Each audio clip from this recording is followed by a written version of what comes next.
Hello, my name is Aisha Dennis, and I will be discussing white collar crime and its effect on society.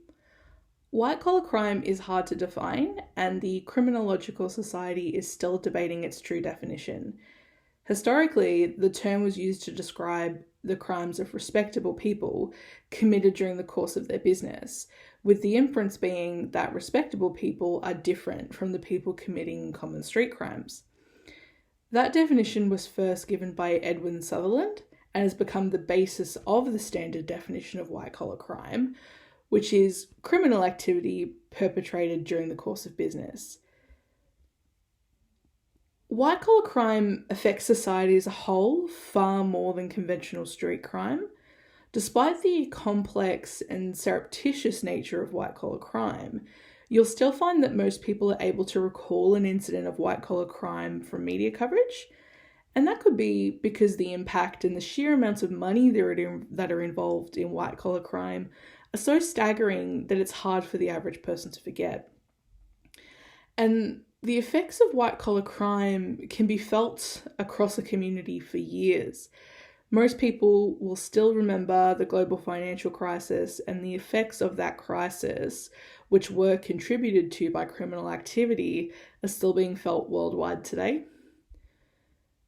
Some types of white-collar crime can be described as being embedded in our society, which means that a certain amount of the conduct is tolerated before the conduct is criminalised. A key example of that is in environmental regulations. Environmental regulations are often expressed in a way that says that a certain amount of a pollutant, for example, are permitted to be released into the environment. So it's only when an entity releases too much of a particular pollutant that their conduct becomes criminalised. That really shows that we as a society have a certain level of tolerance towards that type of conduct, and the same can't be said for street crime.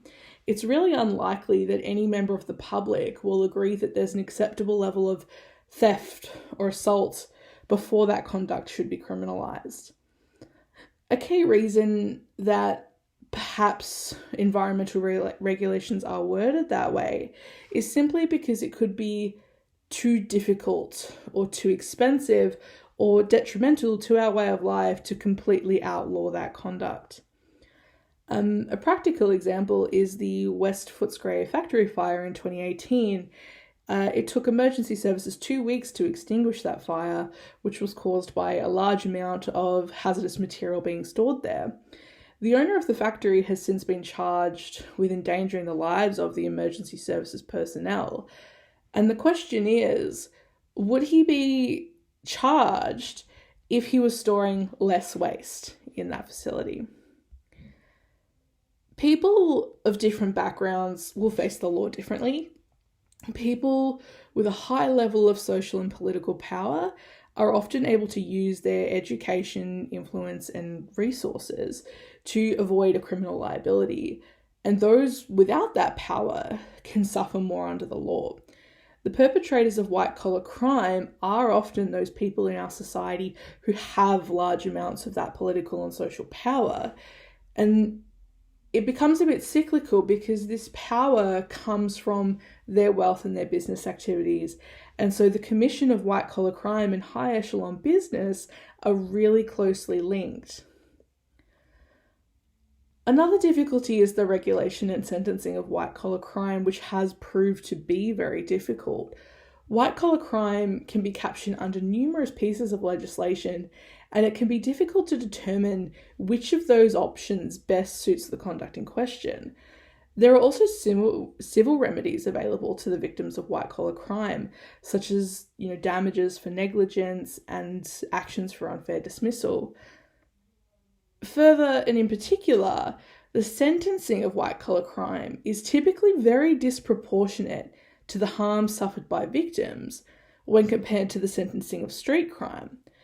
As an example, we can look at the class action involving the drug Vioxx. The drug was used to treat arthritic pain and is estimated to have caused the deaths of 300 people in Australia alone. The class action was settled in Australia for approximately $4,600 per person. If the same conduct was considered in the context of the charges for causing serious harm or manslaughter as defined in the Crimes Act, the guilty parties would be liable for significant terms of imprisonment, not a small amount of money. And the disparity there is so unbelievably huge. So when you put it all together and to conclude, white-collar crime is a plague on society, which has proved difficult to regulate, partially because the conduct has been accepted, but again, because of the social and political power of the parties involved, it's difficult to fight this issue.